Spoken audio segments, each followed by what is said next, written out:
түс балалар. Қайырлы түс. Көңіл-күйлеріңіз қандай? Жақсы.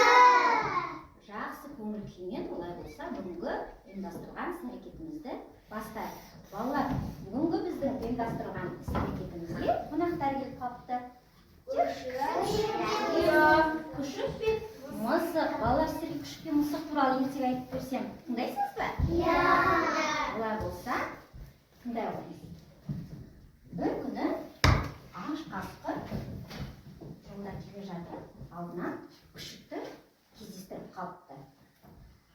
Күшікке айтады: "Ей, күшік, мен сені жеймін", дейді. Күшік: "Мені жемең, мені әуелі тойғыз, содан кейін барып жерсің", дейді. Жарайды, олай болса, соңынан ерте күшікті ертіп бір топ сиырға кездесіпті.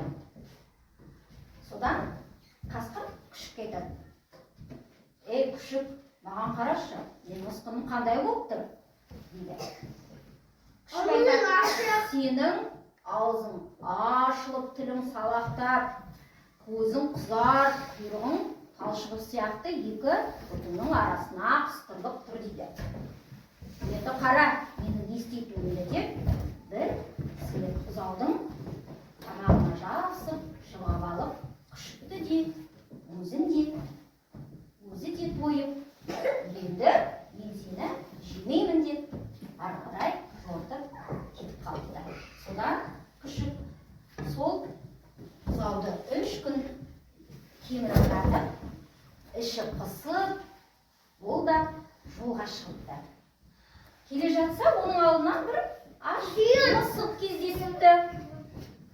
Мысық айтады: "Ей, мысық, мен сені жеймін", дейді. Мысық айтады: "Мяу, мені жеме, мен әуелі тойғыз, содан кейін барып мені жерсің", дейді. Жарайды, олай болса, соңымнан ер, деп оны ілестіріп жолға шығады екен. Содан келе жатырып, топ түйеге кездесіпті. Күшік айтады мысыққа: "Ей, мысық, менің түріме қарашы, түрім қандай болып тұр", дейді. "Сенің аузың ашылып, тілің салақтап, көзің бозарып тұр", дейді. "Олай болса, қара, менің не істейтінімді", деп бір түйенің күйірсегіне жабысып, түйе оны аяғымен теуіп жібереді. Күшік мұрттай ұшып, сол жерде сеспей қалыпты. Мысық айтады: "Ой, мақтаншақ, өзіңнің әліңді білмей жатып, үлкен іске басыңды тіккенің қалай болды? Мақтаншақ, мен сенің енді етіңді жемеймін", деп кетіп қалыпты. Балалар, сіздерге ертегі ұнады ма? Ертегінде қандай кейіпкерлер бар екен? Күшік, мысық, сосын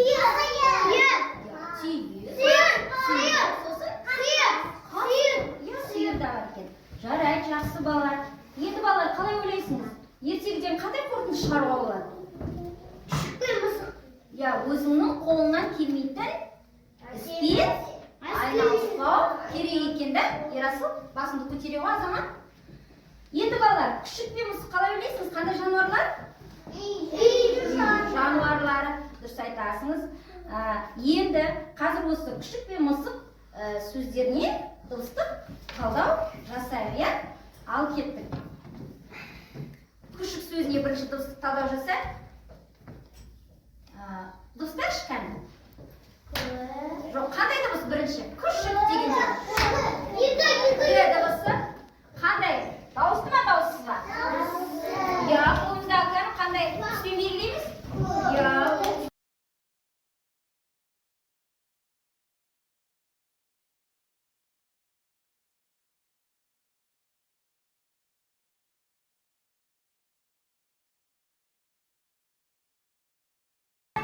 Күшік.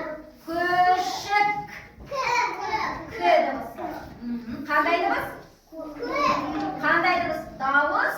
Дауысы дыбыс. Қандай көп түспен белгілейміз. Жарайды, балалар. Енді күшік сіздермен бір ойын ойнағысы келіп тұр. Ойнаймыз ба? Күшікті тамақтандыр деген ойын. Яғни балалар, Мынау жерден бастаймыз. Қазір күшіктің ізіменен кему реті бойынша күшіктің ыдысына барып, жаңағы күшік нені жақсы көреді? Сүйекті жақсы көреді. Сүйекті реттің саныменен мына күшіктің ыдысына салуымыз керек. Жасмина шабыш. 6, 5, 4, 3, 2, 1. Енді орнына бара ғой Жасмина. Азамат келе ғой. Қазір бұл азамат реттік саны бойынша кел мында келе ғой. Келе ғой, штампыдан кел. Нешеден бастаймыз? Иә, саламыз.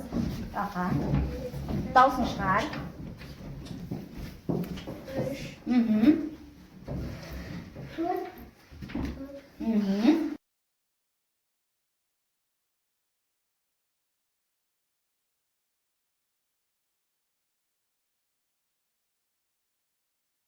Ойын ойнамайды деп. Ойнаймыз ба? Иә! Олай болса, қазір мысық киімдерін ауыстырады. Соның сіздер түстерін айтып бересіңіз маған, да? Мынау қазір қандай түсті мысық? Сұр мысық, иә? Енді қараңыз, қандай мысық болды? Өте жақсы. Тұра тұр. Шуламаймыз.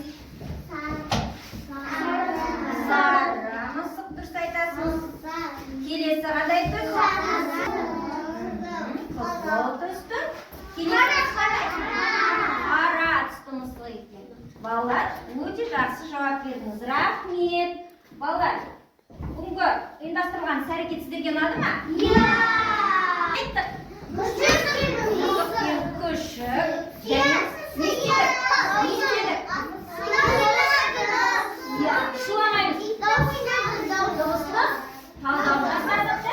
Сосын не істедік? Иә, қандай ойын? Қандай ойын ойнадық? Иә, түстерді ажыраттық. Сосын иә, оны сүйекте нелер бар екен? Реттік саны бойынша сүйектерді салдық. Және де кему реті бойынша